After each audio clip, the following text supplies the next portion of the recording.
Ben c'est bon, on commence sur, cet équinoxe d'automne. Alors effectivement, on a, on a ensemble, partagé avec un certain nombre d'entre vous, une préparation à cet équinoxe qu'on a fait, à la forêt de la Saint enfin à la forêt et à la montagne de la Sainte-Baume. C'était intéressant parce qu'on l'a fait un peu en miroir avec l'équinoxe de printemps, puisque la dernière fois qu'on est allé à la Sainte-Baume, c'était l'équinoxe de printemps.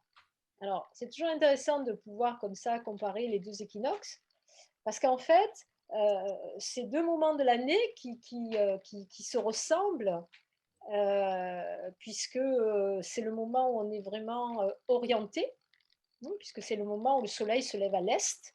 Donc c'est le moment de savoir où est l'est, hein. Vous regardez où le soleil se lève demain matin et vous aurez votre est, très précis. Donc c'est le moment où on est vraiment orienté, donc on est vraiment tourné vers l'est. Mais c'est 2 moments qui énergétiquement ont pas les mêmes polarités, en termes de bas et de haut. Alors je vais m'expliquer et je vais reprendre. On a travaillé dans la forêt, la thématique des 6 directions. Cette thématique, elle sert à pouvoir, se positionner, se centrer et s'équilibrer.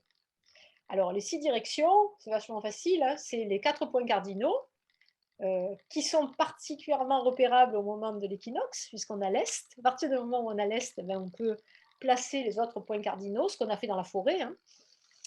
Mais aussi les deux autres directions qui sont le zénith, donc ce qui est au-dessus de nous, et le nadir, qui est en bas, hein. Donc il n'y a pas quatre points cardinaux, quatre directions, il y en a six.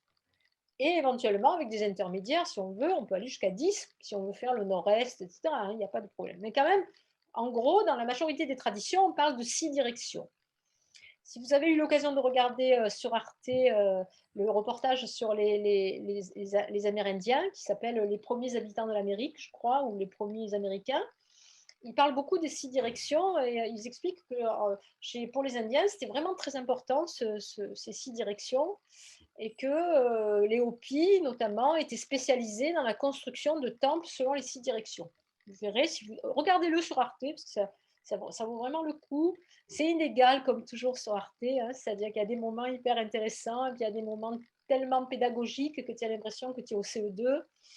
Mais quand même, dans la totalité, on apprend des choses intéressantes, même si on a déjà des savoirs dans ces domaines. Et j'ai vérifié que là où j'avais des savoirs, ça concordait quand même, hein. Après, c'est un peu frustrant parce qu'ils vont pas très loin sur tout ce qui est spirituel, en fait, hein. Ils en restent à un plan un peu niveau 1, mais c'est quand même bien. Alors allez le voir, c'est intéressant, il parle des 6 directions. Pourquoi parler des 6 directions, à cette période? Parce que c'est le moment de l'équilibre. C'est-à-dire que ce soit l'équinoxe, de printemps ou l'équinoxe, d'automne, c'est le moment où on est vraiment, avec une égale quantité d'ombre et de lumière, donc de jour et de nuit, ce qui, nous peut, si on l'intériorise, parce que le but de ce travail des cycles, c'est de se mettre en résonance avec ces cycles, de les conscientiser, puis de les incorporer. C'est-à-dire que si au moment de l'équinoxe, ce que faisaient les peuples traditionnels d'ailleurs, hein, ils utilisaient cette énergie des cycles pour se transformer, pour changer, pour prendre de l'énergie, pour se conformer aux lois cosmiques. C'est ça qui est intéressant. Et là, effectivement, si on suit les lois cosmiques, on est quand même dans l'idée de Maat chez les Égyptiens, c'est-à-dire de l'équilibre cosmique, c'est-à-dire de quelque chose qui est de l'ordre d'une égale quantité entre l'ombre et la lumière. Et ça ne dure pas. C'est-à-dire que notre univers, il est quand même sans arrêt en train de jouer sur les équilibres ou les déséquilibres entre l'ombre et la lumière. Et ça, c'est ce qu'on voit dans notre monde, hein. Il y a toujours ce jeu-là. Donc ce point d'équilibre, c'est le bon moment pour travailler les 6 directions. En tout cas, de se servir des 6 directions, de se servir de notre position dans l'univers, sur notre planète, par rapport à la course du Soleil, pour intérioriser ces notions d'équilibre. C'est-à-dire de travailler les équilibres. Bon, alors, par exemple, en yoga, on travaille beaucoup l'équilibre. Mais on n'est pas obligé de faire du yoga pour travailler les équilibres. Vous pouvez travailler votre équilibre simplement en faisant des mouvements, en essayant de travailler la latéralité, en faisant des choses qui vous permettent de vous placer dans cette notion d'équilibre intérieur. Hein. C'est-à-dire c'est à la fois de la verticalité, mais aussi de l'amplitude, comme d'habitude. Hein. L'équilibre, c'est l'amplitude et la verticalité. Et donc, ces 6 directions, elles nous parlent aussi, alors elles nous parlent de l'Est, comme étant l'endroit vers lequel on se dirige, hein, vers lequel on se tourne. Salutations au soleil. Alors, les Indo-Européens, nous nous tournons vers l'Est, parce que nous venons de l'Est. Enfin, pas tous, mais une certaine viennent de l'Est. Donc les Indo-Européens, vous avez, on a cet ADN spirituel qui fait qu'on se tourne vers l'Est. Et une fois qu'on est tourné vers l'Est, bah, du coup, on sait qu'à gauche, on a le Nord, c'est-à-dire le féminin, hein, dans notre tradition, c'est le féminin et le Nord. C'est pour ça que dans toutes les églises, vous avez des chapelles de la Vierge Marie au nord. Vous remarquerez maintenant, vous arrivez dans une église, les chapelles de la Vierge Marie sont toujours à votre gauche, hein, parce que le féminin se situe là.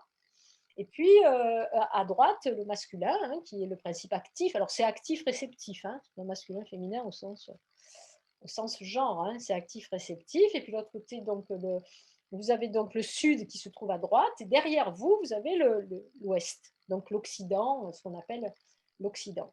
Et ça, c'est le point de vue de stabilité de l'occidental. Hein, c'est-à-dire, il se tourne de l'Occident, il se tourne vers l'Est. Chez les Amérindiens, le point d'origine, c'est le nord, parce que les Indiens viennent du nord. Ils sont passés par le détroit de Bering, la population, ils viennent du nord. Et puis, en plus, ce sont des populations aussi qui ont... Ah, voilà Patricia. Je ne savais pas qu'elle venait, Patricia. Elle est un peu en retard, mais elle va arriver. Donc, elle a entendu tout ça en plus, puisqu'elle était dans la forêt. Donc, ça ne lui manquera pas. Donc, ce point, j'en ai beaucoup parlé dans la forêt en disant, vous voyez, c'est intéressant, on a deux cultures et on a des façons différentes de se positionner. C'est-à-dire qu'il n'y a pas une espèce de savoir révélé qui ferait que, ah les chiens, que, le point d'origine est forcément le soleil levant. Le point d'origine peut être aussi ce nord magnétique, hein, ce nord magnétique qui en Occident est aussi souvent une terre de spiritualité. Hein. On a cette idée du nord, ce qu'on appelle hyperboréen, c'est-à-dire qu'il y a des endroits où vivent des gens supérieurs. Enfin, il y a quand même cette mystique du nord, elle existe aussi en Occident. Hein. Mais chez les Indiens, la roue médecine, elle est tournée vers le nord.